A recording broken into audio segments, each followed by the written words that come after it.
Yeah.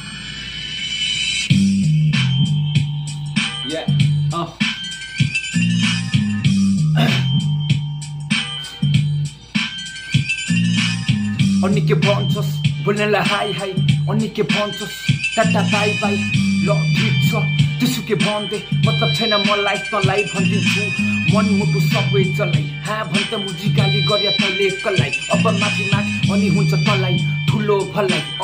खासमा भन्दा मेरो एटिट्युड सबै माथि उठ्दैछ थिए पागल पहिला अहिले आएर केटोले केही कुरा बुझ्दैछ न मैले केही भने न त त्यसलाई केही गरे सिक्ने त्यतिकै लुपो खोज्दैछ नबुझेको कुरा सोध्छु म नदेखेको वस्तु ताक्छु म ध्यान दि मेरो ऱ्याप सुन्न चिसो हावालाई तातो बनाउने आगोको राप हुँ म सिङ्गो मृगलाई सिङ्गै खाइसक्ने आटिलो बाघ हुँ म मान्दिन धर्म कर्म अशुद्ध शब्दमा पाप हुन संयोजनासँग लड्न एक्लै आँट्छु म तेरो रातो रगत चुस्ने विषालु कालो गोपन साप हुँ म अहिले हल्का झ्याप्छु म चाहे भने तेरो घाँटी त्यही आएर न्याक्छु म मेरो रिसको झटारो तेरो खाने थालमा फ्याँक्छु म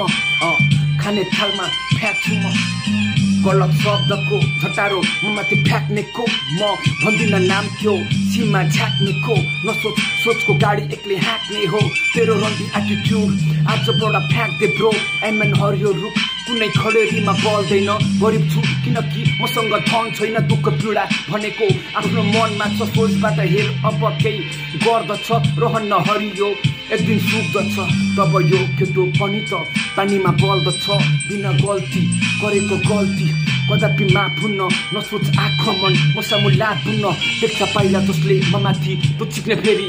डढेर राख हुन्छ भयो जिद्दीपन तेरो बेहोरा गर्नुमा घमण्डको के कुरा अगाडि त ठिकै चाहन्छ पछाडिबाट आफ्नै ले छुरा त्यसैले रहन्छु म होसियार मेरो स्वर्गी भावनालाई सोचिन खुसी हाल वर्चस अगाडि त शब्द कोसिस गर तेरो त्यो गु दिमागमा चुक्ने मसी भर होइन चुरा भुजा हुँदिन गोलमोलमा विषालु सापलाई चलाउँदा टोक्दछ त तँले राम्रोसँग थाहा छ हुन्छ महसुस धरतीको जब तैँले भुइँ छुँदा पुलिसलाई हान्दा भयो छडी यो हातबाट दुई टुक्रा खुट्टानी भाँच्दिन मन थियो बिना गल्ती चुम्किँदा चाहे भन्ने मन्त्रीलाई त मान्दिन अनि त मुजी को हो र किनकि लागिन ठिक तेरो बेहोरा गलत शब्दको झटारो म माथि फ्याँक्नेको म भन्दिन नाम त सीमा झ्याक्नेको नसोच सोचको गाडी एक्लै हाँक्ने हो तेरो रन्डी एटिट्युड आजबाट फ्याँक्दे ब्रो